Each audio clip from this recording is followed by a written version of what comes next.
My name is Prasha Tuladhar. I'm from Queens, New York, and I am a double lung transplant recipient.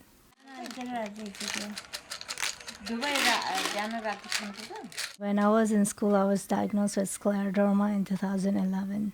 I had never heard what a scleroderma meant at the time, and I was very scared to go to doctors.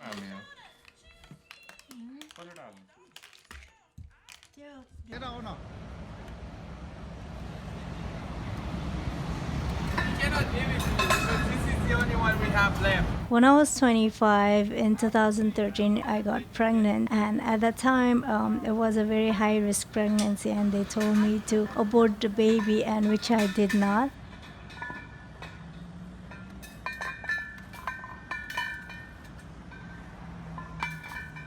So right after pregnancy, I had a lung failure. I was diagnosed with pulmonary fibrosis.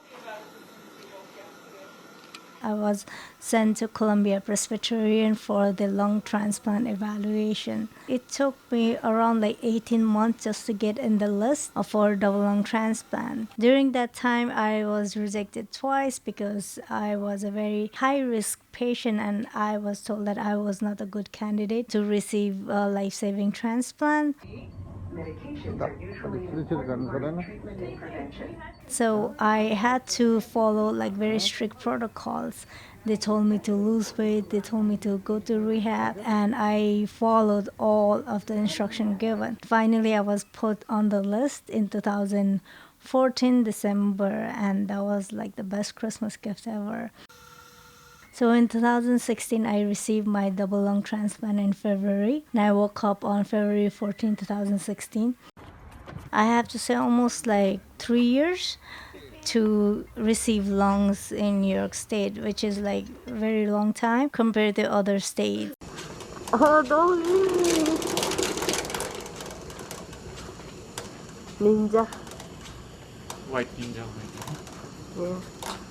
Yeah.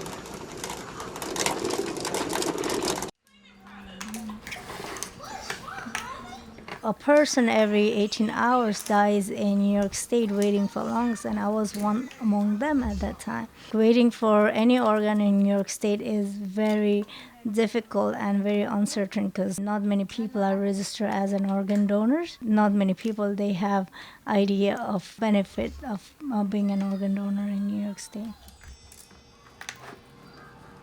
I started volunteering for Live on New York since September 2015. That was an agency which was bringing awareness about organ transplant and organ donation in entire New York State.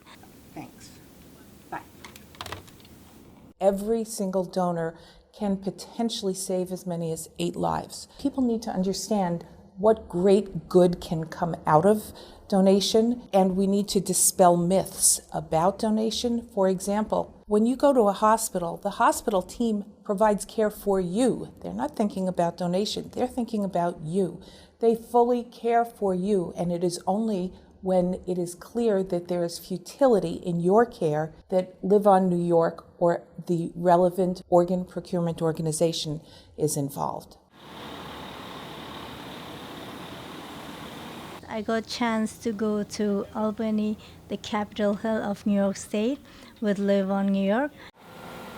And there I got to meet a couple assemblymen from our district and some senators and their representative. 100 people just died waiting on the transplant and the wheelchair. And it was it was like, at least like authority to use this, so they are going to have a life-saving transplant. So outside when we go to the hospital, I don't think I would have been alive without my donor giving her lungs to me, and I could not have enjoyed my now life with my daughter, see her grow, see her go to school, me working. Nothing would have been possible without her. So please do register to be an organ donor.